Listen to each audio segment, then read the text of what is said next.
Mesdames et messieurs, comme vous l'avez certainement compris, nous avons un sérieux problème au château. Sir Renaud, autrefois si aimable, si courtois, est revenu de la dernière croisade dans un état épouvantable. Il faut dire que cette 5e croisade fut une terrible humiliation. Vous l'avez vu? Il est sombre, irascible, brutal, désorienté. Ses jours et ses nuits semblent emplis d'une rage infinie. Jugez vous-même de son état.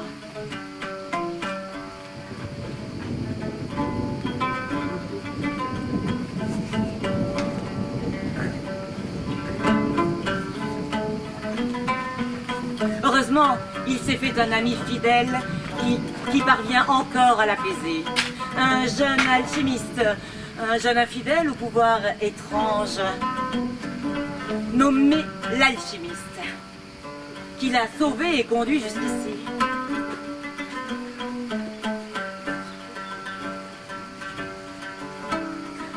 Oserais-je dire que cet infidèle fut une bénédiction? Sans lui, Sir Renaud errerait encore aux confins du royaume de Jérusalem. Vous savez, cette bande de terre étroite qui s'amenuise de jour en jour, qui longe la mer de Tripoli à Gaza, objet d'incessant combat, ça ne vous a pas échappé? À moi! Tu suces au sarrasin! Mort à l'infidèle! Confusion, il ne reconnaît même plus l'alchimiste. Il faut le libérer des pensées qui le hantent et l'aider à retrouver sa joie première. Sir Renaud, réveillez-vous! Sortez de l'enfer! Mais qu'est-ce que vous faites là, vous, là? Renaud, on est vos amis, vous ne reconnaissez pas, c'est moi, Razeldour, l'alchimiste! Mais qu'est-ce que tu fais au bout de ma main, toi, là? Et vous? Vous complotez contre moi, non? Que nenni, Sir Renaud, nous voulions vous parler de l'Olympiade des écuyers. Voilà. Oui, oui. Pour être honnête. Nous avons imaginé organiser pour votre bon plaisir une série de défis à l'image des épreuves qui se déroulent actuellement à Paris. Oui. Car l'activité physique est bonne pour le corps et l'esprit. Mens sana in corpore sano. Un esprit sage dans un corps sage. Il est essentiel de désporter, de faire des sports. Du sport, 20 efforts, faites la guerre, pas du sport. Mais, Sir Renaud, le sport se part de toutes les qualités nécessaires à la guerre. Ouais. Par exemple, belle humeur, insouciance, notion exacte de l'effort à faire sans dépenser de forces inutiles. Du gaspillage, tout ça, une bonne croisade, voilà, c'est ça qu'il nous faut. Allons tous à Jérusalem! Oh, ça le lâche pas. Pour monter une équipe vivaroise, mâle, virile, courageuse, forte et musclée, nous avons besoin de... Moi, 100% vivarois, fort et musclé. Moi et mon neveu, tiens, va donc chercher une épée, mon neveu, on dirait que t'es tout nu, là. Et que diriez-vous d'une équipe courageuse, forte, musclée, invulnérable, mixte? Ah bah c'est vrai, ça nous aussi nous pourrions désporter. Mixte? Oui. Attention, attention. On ne parle pas d'esbattement féminin. Jeune fille, mère, que l'on voit danser le long des golfes clairs. Non. Ici, on parle de combattre, de jouer, guerroyer, lutter, courir la quintaine, activité masculine s'il en faut. La jeune dame, elle file, elle brode, elle entretient la garde-robe familiale, elle paraît en société bien mise et bien habillée, tout ça, quoi. Il suffit. On garde, petite pucelle. Non, ça devient la sang. Allez-y, Dame Héloïse, montrez-lui ce que vous avez dans les oreilles.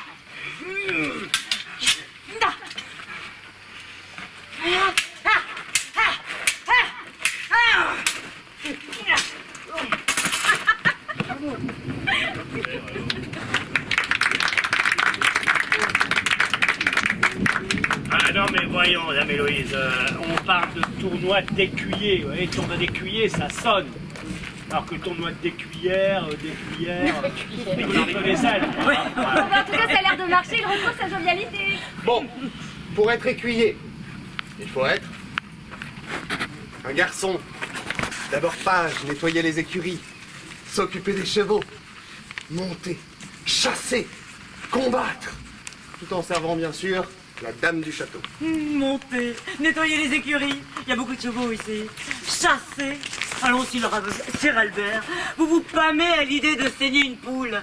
Quant à combattre, la dame du château, c'est-à-dire moi, se sert elle-même. Self-service, comme dirait The Richard Lionheart, seul roi d'Angleterre qui n'a jamais appris l'anglais. Écoutez, dame Héloïse, les jeux sportifs sont pour les hommes. Une olympiade femelle serait inintéressante, inesthétique et incorrecte, voire même dangereuse à la vue des efforts violents à produire. Vous risquez de voir votre matrice se décrocher sous l'effort et votre pilosité se développer sur la poitrine. Non mais écoutez, maître Armand, défiez-nous plutôt sur des épreuves intellectuelles, telles que les échecs, la poésie... Bon, si tout se passe bien après écuyer, on devient chevalier, voilà, cette fois, comme tonton, hein. Vous, mesdames, vous n'avez quand même pas la prétention d'être un jour chevalière? Non, mais chevaleresse peut-être. Ah oui, comme cette Marguerite de Beverley partie en croisade en 1187. Siège de Jérusalem, notre première défaite, une catastrophe. C'est un point de vue, ça. Son frère, le moine Thomas de Froidmont, restitue ainsi ses aventures. Je portais un pectoral, une arme, comme un homme. Et bien que rempli de faiblesse, j'apprenais à cacher ma peur. Vous voyez, elle le dit elle-même, faiblesse et peur. Eh oui, les chefs musulmans sont atterrés. Une femme en armes. Décidément, ces croisés sont complètement dégénérés. Bon là, maître Armand, je vous arrête tout de suite. Hein. Pourquoi les chefs musulmans seraient atterrés? Non. Chez nous, les femmes ont le droit de pratiquer toutes les activités réservées aux hommes. Bon, évidemment, on a des droits égaux à part au niveau de l'héritage. Le Coran dicte notre éducation sur une même base. Les femmes ont le droit de pratiquer la politique, d'avoir une affaire publique, de pratiquer la médecine, enfin, toutes les activités réservées aux hommes, y compris la guerre. Bon, après, les enfants, la famille, le mari, le couscous, le tagine, le houmous, les loukoumais. Mais bon, elles ont le droit.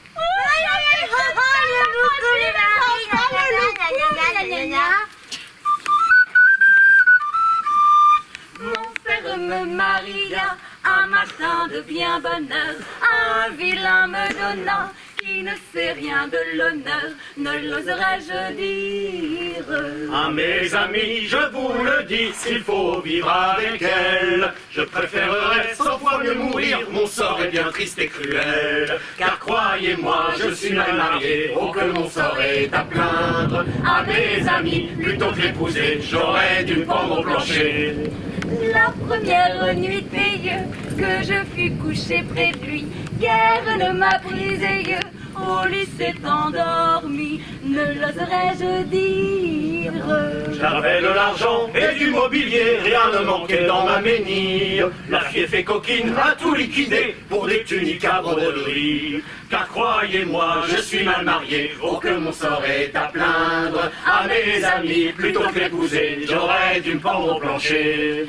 Je suis bien décidé à me faire un autre ami, de qui serait aimé mieux que je ne suis de lui, ne l'oserais-je dire.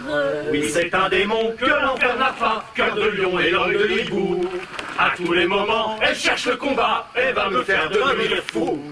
Car croyez-moi, je suis mal marié, oh que mon sort est à plaindre. À mes amis, plutôt que l'épouser, j'aurais dû me pendre au plancher. Ne l'oserais-je dire si j'aime par amour? Ne l'oserais-je dire? De grâce, taisez-vous! Mon esprit voyage dans un autre temps. Je vois une jeune fille, une pucelle. Elle prend les armes et elle dirige des hommes. Elle est vêtue d'habits d'homme qui la protège des hommes. Pour cela, on dit que son âme est impure. Mais pourtant, l'âme n'est pas genrée. Pour une affaire de pantalon, on l'amène au bûcher. Oh, ça va? Vois-tu, Razanour, ici aussi nous avons des droits. Si nous sommes propriétaires d'une auberge ou chefs de foyer, nous pouvons participer aux délibérations concernant la vie collective. Et nous avons le droit de vote, oui, un par foyer. Mais je pense que ça va changer. Il me vient un mot. Suffrage. Eh bien parfait, si nous n'amusons pas le monde, donc une équipe avec 2 suffragistes, Suffragette. un jouvenson, un vieillard, un poète troubadour et un magicien barbare rêvant de vie éternelle et de transmutation des métaux. Allez. Pourquoi pas, hein? J'irai au bout de mes rêves. C'est ce qu'on appelle accomplir le grand œuvre. Des remords, pas de regrets, mes parents. Vous m'appelez, j'en suis, Sir Renaud, toujours à vos côtés. Mais j'en doute pas, Razanour. Seulement celui-là vient de me traiter de vieillard, me semble-t-il. Arrêtez tout de même, vous avez largement dépassé l'espérance de vie des hommes de notre siècle. Vous êtes un chêne indéracinable sur les chemins de l'éternité.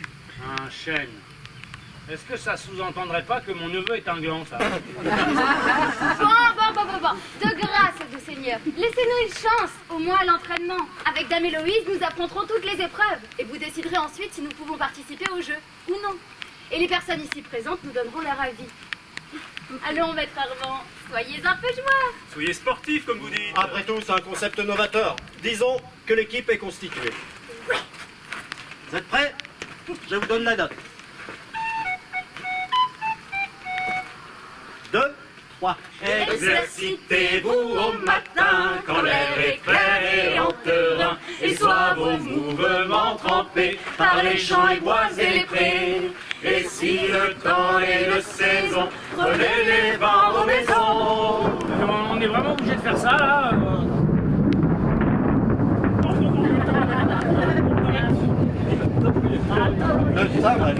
Petite histoire du sport. Vous rêvez de faire de vos enfants de preux chevaliers? Eh bien, éloignez-les des banquets, des lits douillés et du péché capital de la paresse. C'est bon. Par l'oisiveté, les veines deviennent aqueuses et blaffardes, les nerfs s'engourdissent, le corps s'alourdit et s'endort, l'esprit devient gras et confus. Éloignez-les des jeux vides et ô combien stériles, et surtout tirez-les des griffes de l'implacable Ronald McDonald. Ah, ce cher Ranald, seigneur des îles et maître des Highlands. Non, pas Ronald. C'est en lien avec gras et confus. Ah non, tu vas pas nous refaire une vision. Mesdames et messieurs, ces jeux que nous vous offrons, plaisir de l'œil et de l'esprit, participeront au processus mondial de civilisation. L'humanité est constamment en progrès. C'est cela le processus mondial de civilisation. Depuis la fin des Jeux antiques et de ces hommes nus, courant dans les stades, luttant, couverts d'huile, Depuis le début des invasions barbares, l'humanité a perdu ses activités de loisirs.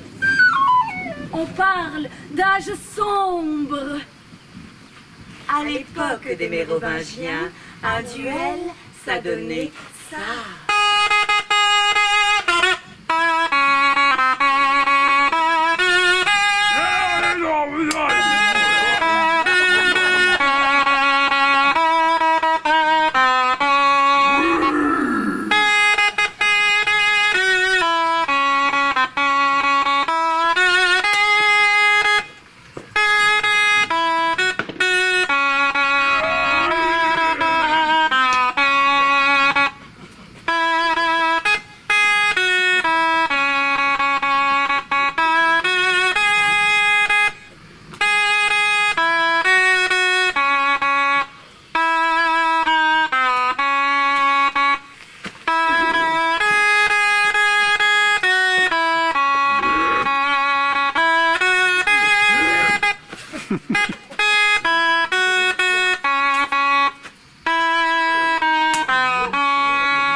Souviens-toi du vase de Soissons.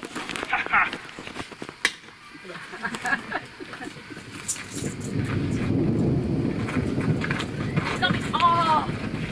Non mais franchement, mais quel gâchis, quelle vulgarité. Allez. Oh. Là-bas. Allez. Bon, excusez-nous, hein. Heureusement, grâce au processus de civilisation, aujourd'hui on peut assister à ça.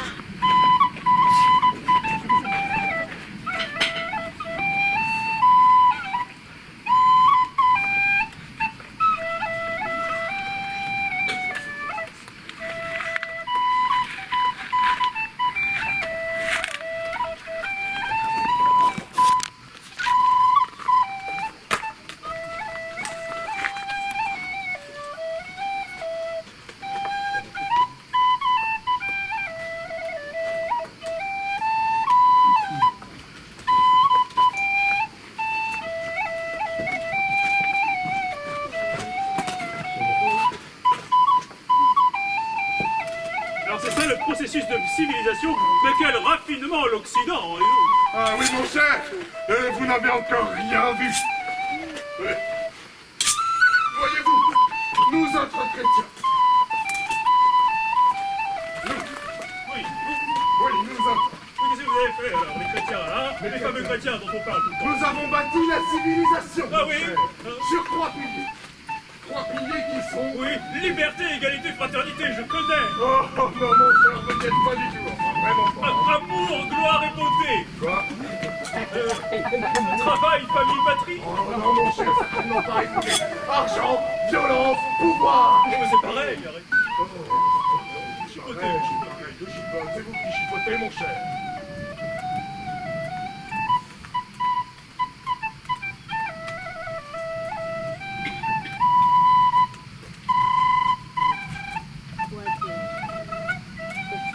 Capétien qui passe à Plantagenet, qui repasse à Capétien, qui file au plein champ, et le but de Plantagenet, goal!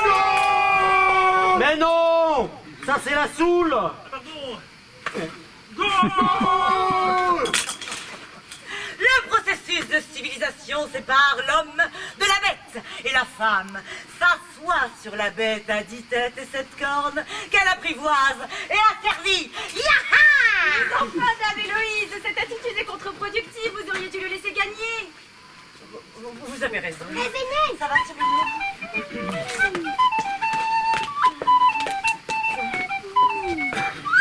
Une petite pause réclame.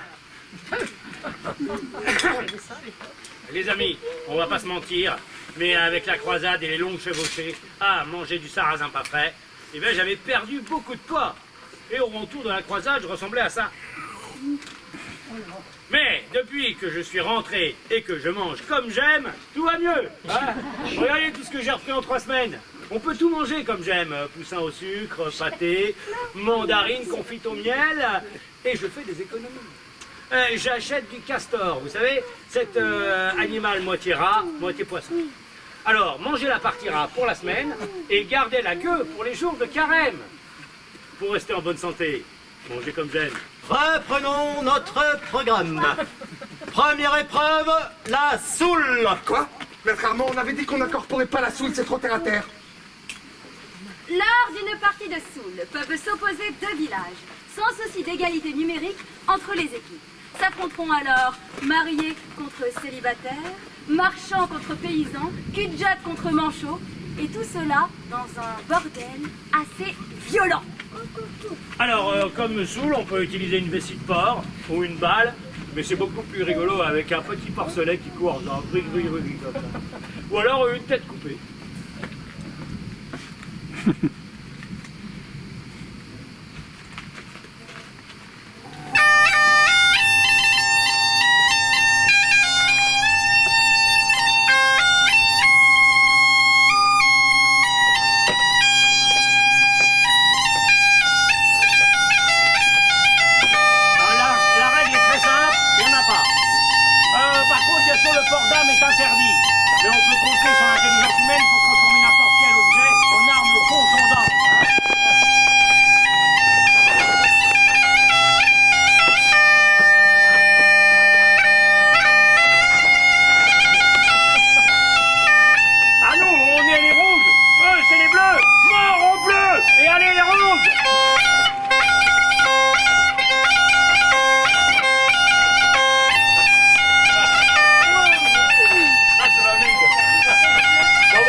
faire. Hein. Oh non, mais c'est pourri, la soule. Ce truc-là, ça n'a aucun avenir. Comptez pas dessus pour acquérir ni gloire ni richesse. Ni ascension sociale, ni intégration. Nous on craint les gains, ah, nous on craint les gains, ah, nous on craint les gains. Ah, de toute façon, 2-1, c'était nul comme match. 2-1, match nul, voilà. Tout le monde à la croisade. Deuxième épreuve qui se déroulera sur la terrasse du bac. Le tir au trébuchet sur cible vivante, autrement nommé le baise-balle. Suivez-nous, messieurs, dames. On va vous installer